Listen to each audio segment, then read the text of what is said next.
अध्यक्ष महोदय, काहींनी एका गोष्टीची समज झालं पाहिजे, विशेषतः आमचे पटोले साहेब यांनी, आईनंतर जर सर्वात कोणी त्याग करत असेल तर ती बहीण असते.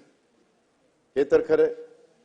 बापाचं पण प्रेम जास्तीत जास्त मुलीवर असतं पोरापेक्षा, आणि त्यामुळं भावावर तिची खूप माया असते. भाऊ कठीण परिस्थितीत असेल तर तिला त्याच्या काळजी असते, आणि त्यामुळे ती कधी त्याच्या भावाला अडचणीत आणण्याची मागणी करत नाही. आता एकंदरीत आम्ही जे बजेटमध्ये सांगितलेलं आहे, काय झालं? 5 वर्ष वडेट्टीवार साहेब, जाहीरनामा किती पुढच्या 5 वर्षाचा असतो ना? 5 वर्षाच्या करता आम्हाला 5 वर्षाकरता निवडून दिले. आम्ही हे देणार आहे. आम्ही कधीच कोणी नाही म्हणलं नाही. मुख्यमंत्री नाही म्हणले नाही, एकनाथ नाही म्हणले नाही, आदिती नाही म्हणले नाही. तुम्ही तर कोर्टात गेला होता, काहीतरी म्हणले ते बंद करा. काही जण म्हणले चुनावी जुमला आहे. चुनावी जुमला असताना काल होळीला 3000 रुपये दिले. ही गोष्ट लक्षात ठेवा.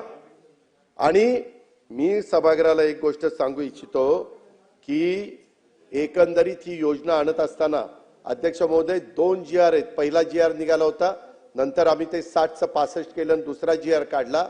त्या संदर्भामध्ये हे सरकार गरीब घटकाच्या करताय.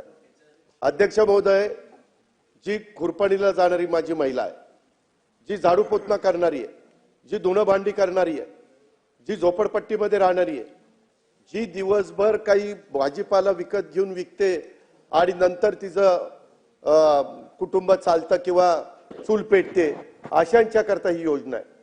त्या संदर्भामध्ये आमच्या घाई गडबडीत काही जण, काही भगिनी ज्यांची आर्थिक परिस्थिती चांगली आहे, अशा काही लिस्ट मध्ये आल्यात.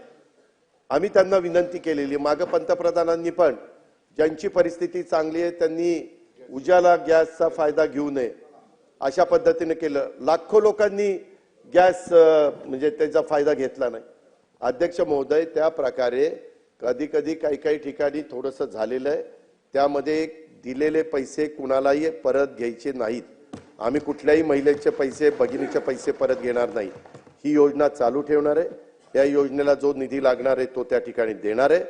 परंतु ही योजना गरीब घटकातल्या महिलांच्या करता आहे. हे पण मी या उत्तराच्या निमित्तानं सभागृहाच्या मार्फत सर्वांना त्या ठिकाणी सांगू इच्छितो. कधी कधी योजना येते, परंतु त्याच्यामध्ये काही गोष्ट लक्षात आल्यानंतर काही आपण दुरुस्ती करतो. आम्ही दुरुस्त करणार आहे, त्याच्यामध्ये बंद करणार नाही. त्याच्यात कुठेही गरीब महिलांच्यावर अन्याय करणार नाही. ज्याला गरज आहे त्यांना 100% आम्ही देणारच. त्याबद्दल तसोबर पण आम्ही कमी त्या ठिकाणी पडणार नाही. आणि या योजनेच्या साठी पुरेसा निधी निश्चितपणे आम्ही देणार आहोत. हे विश्वास मी माझ्या महाराष्ट्रातल्या तमाम बहिणींना या निमित्तानं देऊ इच्छितो.